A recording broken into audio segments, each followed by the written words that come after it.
Welcome back, Mongo Fix! Well, in the last video, this Suburban was at the fuel station and it died. So we went through, did some diagnostic tests and whatnot, found out the starter, which is way down there. The starter's bad. She bad. She broke, she no good. We gonna get rid of that starter. Well, to change the starter here, we'll get this truck jacked up so we can get that wheel, that passenger front wheel off. Always make sure you got jack stand ready. They got a little Allen head thing. I think that's 1, 2, 3, 4, 5, it's a small one. So the 3/16 Allen head.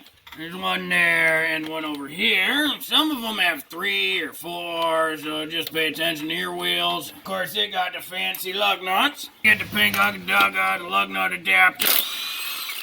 And we bust all these guys off. Be sure to use a torque pattern.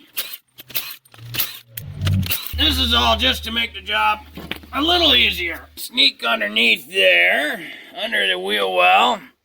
There's the starter right there. We have to undo these wires. This top one here, that one is an 8mm. This tiny, tiny wire that this one goes to. Then we gotta do this one right here. This bigger wire here. That is a 13mm. There's just enough room with this window cutout to get a tool in there for each of those. It is tight. If you want, you can take this wheel well off. There's a bunch of these little push clip things and either Torx or Phillips, depending on your truck. But you have to go around and get them all off, and you can get this inner wheel well out of the way to get just a little more room, but you're not going to gain much because of the frame being here and the exhaust manifold there. This big wire is connected straight to the positive terminal of the battery. Be sure to disconnect the battery first. Sometimes it helps just to get a little bit of lube juice in there, just to help with the rusty bolts and nuts. Just for reference, that's what Mongo used.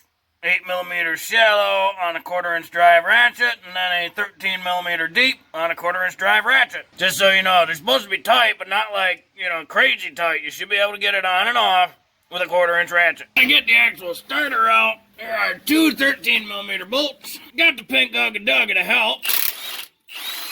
This one usually can be a pain in the butt. There's this plastic spacer thing there.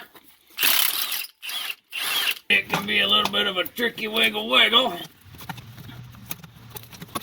And that starter comes right out. Mongo likes to bench test stuff just to make sure they're 100% trash. So Mongo's got the little jump box out here. And we put a negative cable just right onto the starter housing. Then we turn the jump box on. We're going to touch both the starter signal and the power in. And you'll notice we're getting a spark, but nothing's happening. So that starter for sure junk. Good news is Mongo's got spare parts laying around. This is the starter from the Avalanche. You remember the Avalanche? That engine did run. Not very good because it had some problems, but it did run. Always a good idea, just compare. Got a slightly different housing shape. Looks like the solenoid's moved over just a touch. Oh, we got way different teeth though. One of them's only got a few teeth on there. This one's got a whole bunch. The rest looks somewhat similar. This one's a lot bigger. Mongo's gonna try it and see what happens. So we'll connect up our ground and we'll touch these two. And she's spinning. So now we just gotta reverse order everything. So we'll start by getting that guy up there.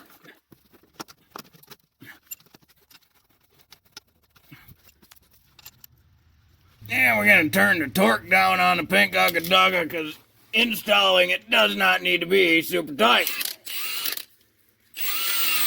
Just a little tappy tap there. Put a little ratchet on, just give it a nice good feel. Yeah, Mongo like that. That feel good. Then we'll reach through this little itty bitty hole, hook our wires back up, and there is just enough room for a hand and arm in there. Alright, so the starter bolted back up, the wiring's back on. Don't forget to reattach your battery cables. This one's a little 8mm. Well, we'll see what happens.